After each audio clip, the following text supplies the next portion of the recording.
Praise the lord. ఎలా ఉన్నారు? బాగున్నారా? క్షేమంగా ఉన్నారా? ఈ లోక సంబంధమైన ప్రేమను మీరు నమ్మబాకండి. ఇది కొంత సమయం మాత్రమే ఉంటుంది. నువ్వు లేకపోతే నేను లేను అని చెప్పేసి అంటారు. కానీ నువ్వుంటే ఎంత, నీ బతికెంత అని ఆ తర్వాత మాట్లాడుతూ ఉంటారు. అయితే దేవుని ప్రేమ ఎలా ఉంటుందో తెలుసా?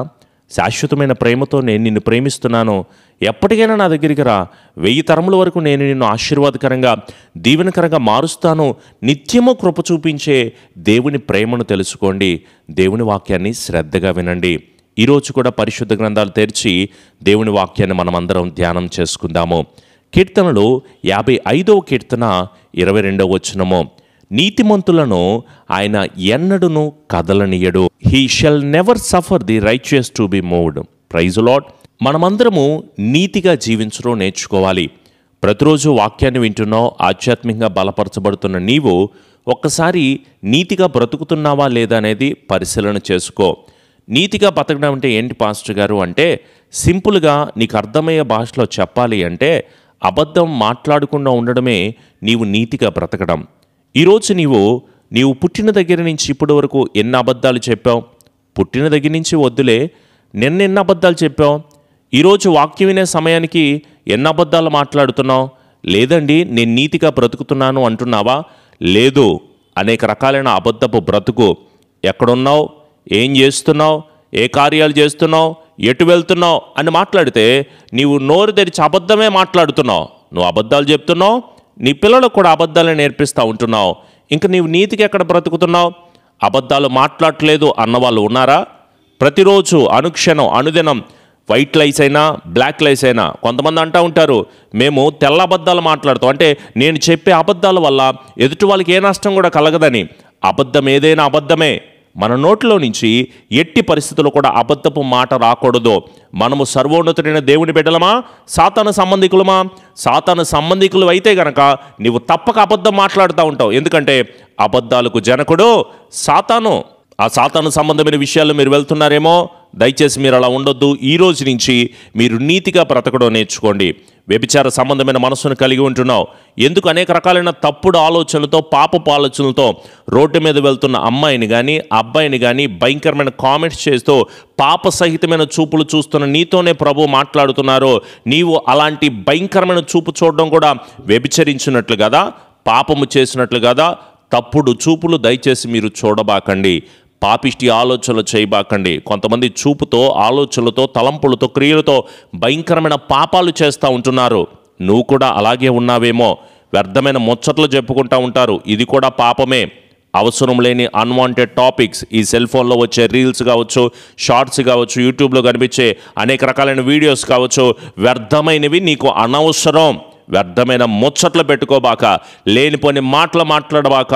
నీ తలంపులతో, నీ తాగుడు జీవితంతో, నీ అనుమానపు జీవితంతో, అసూయకరమైన బ్రతుకుతో, పాపపు జీవితంతో, అక్రమ సంబంధాలతో, డబ్బు వ్యామోహముతో సినిమాలు చూస్తున్నావు, సీరియల్ చూస్తున్నావు, వ్యర్థమైన ఇంటర్నెట్కి, పోర్నోగ్రఫీకి, బూతులకి, సరసోక్తులకి, పాపపు మాటలకి, భయంకరమైన విషయాల్లో ఎడిక్ట్ అయిపోతున్నావు. పైగా నువ్వెక్కడ నీతిగా జీవిస్తున్నావు?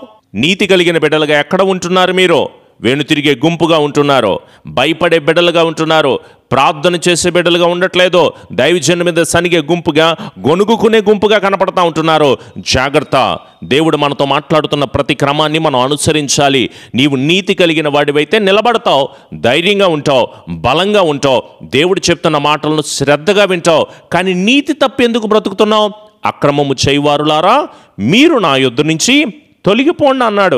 ఎవరైతే తన అతిక్రమముకు పరిహారం పొందుతాడో, తన పాపమునకు ప్రాయశ్చిత్వం పొందుతాడో, యెహోవా చేత నిర్దోషి అని ఎంచబడతాడో వాడు మాత్రమే ధన్యుడిగా మార్చబడతాడు కదా. నిన్ను నువ్వు పరిశీలన చేసుకోమని ముందే చెప్తున్నాను. దయచేసి నీతిగా నిలబడు. నీతిమంతులు ఖర్జూర వృక్షం వల్ల ఆశీర్వదించబడతారండి. లెబానోను మీద దేవదారు వృక్షం వల్లే వారు ఎదుగుతారు, దీవించబడతారు. నీవు ఎదక్కపోవడానికి కారణం ఏంటి? నీవు దీవించబడకపోవడానికి కారణం ఏంటి? నీకున్న సమస్యల నుంచి, బాధల నుంచి, ఇబ్బందుల నుంచి, ఇరుకుల నుంచి, అప్పు సమస్యలు, రోగ సమస్యలు, కుటుంబ సమస్యలు, నీ ఉన్నతమైన పొజిషన్కి వెళ్ళకపోవడానికి కారణం ఏంటంటే నీవు నీతిగా బ్రతకట్లేదేమో చూసుకో.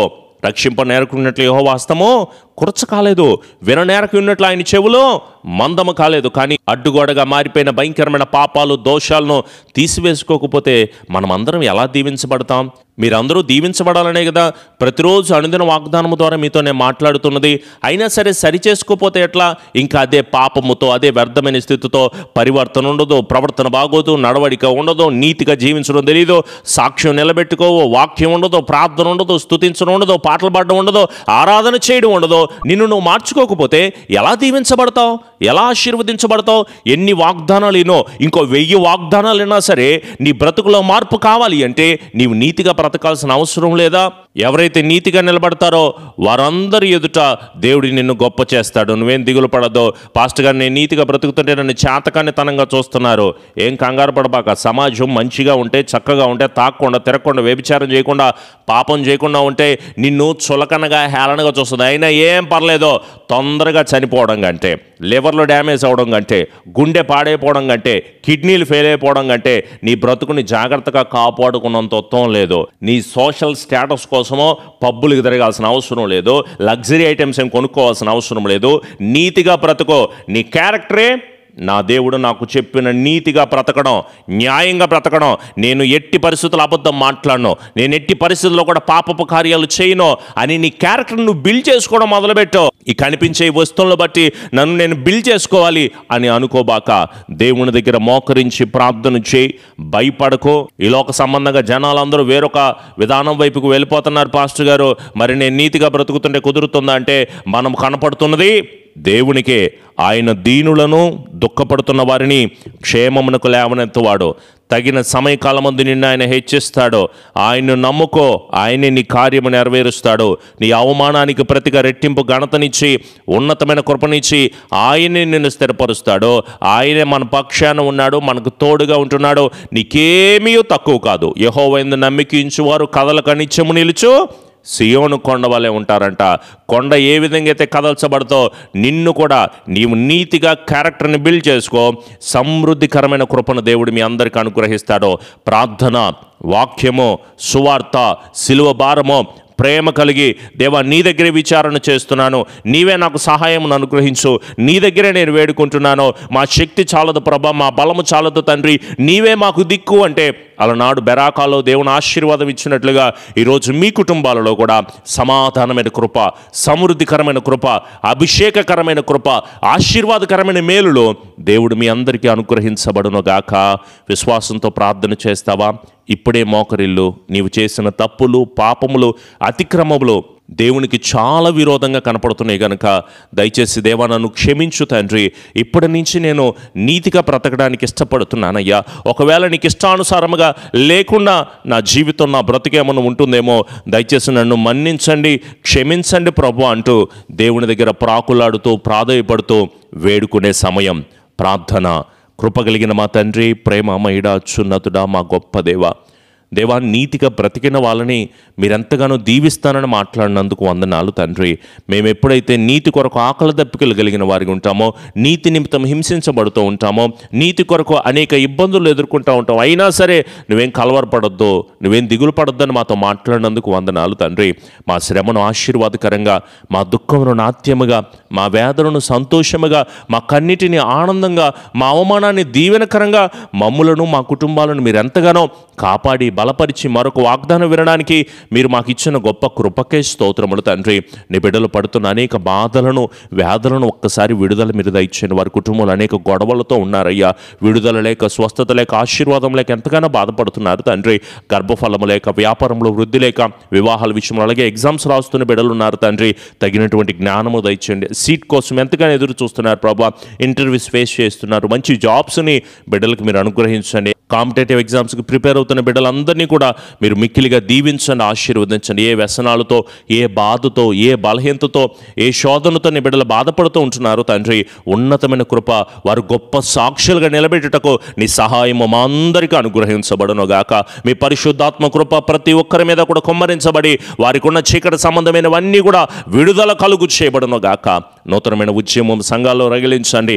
వాక్యాన్ని వింటున్న ప్రతి ఒక్కరి జీవితంలో రగిలించమని ఉజ్జీవమైన కాపుదల బిడ్డలకు మీరు అనుగ్రహించి స్థిరపరిచి కాపుదల దయచేసి మేలుల చేత నింపి సమృద్ధికరమైన కృప బిడ్డలందరికీ కూడా మీరు అనుగ్రహించి స్థిరపరిచి క్షేమాభివృద్ధిని దయచేసి దీవించమని మా ప్రియ రక్షకుడైన యేసు నామములో అడుగుచున్నాము తండ్రి, ఆమెన్. మన తండ్రి అయిన దీవెన, కుమారుని యొక్క కృప, పరిశుద్ధాత్మని యొక్క అన్యోన్య సహవాసపు సన్నిధి ఎల్లకాలము దేవుని ఆత్మ బిడ్డలకు కుటుంబాలకు తోడయుండి నడిపించి స్థిరపరిచి ఆదరణ దయచేయబడును గాక. ఆమెన్. యేసు రక్తమే జయం, సిలువ రక్తమే జయం. ప్రభు యేసు నామములో సంపూర్ణ జయము, అపవాదికీళ్లకు అనంత నాశనమును కలుగునుగాక. ఆమెన్. మీ అందరికీ కూడా ప్రభు పేట ప్రత్యేకమైన వందనాలు. అలాగే మందిర నిర్మాణాల గురించి మీ అనుదిన ప్రార్థనలో జ్ఞాపకం ఉంచుకోండి. అలాగే ప్రతి ఉదయం 6 గంటలకు లైవ్ ఆరాధన వస్తుంది. మీరందరూ కూడా ఏకీభవించండి. మీ స్నేహితులకి, బంధువులకి వాక్యాన్ని షేర్ చేయండి. కనీసం ఒక 10 మందికైనా దేవుని మాటలు షేర్ చేయండి. వారిని కూడా ఆధ్యాత్మిక వినమని తెలియచేయండి.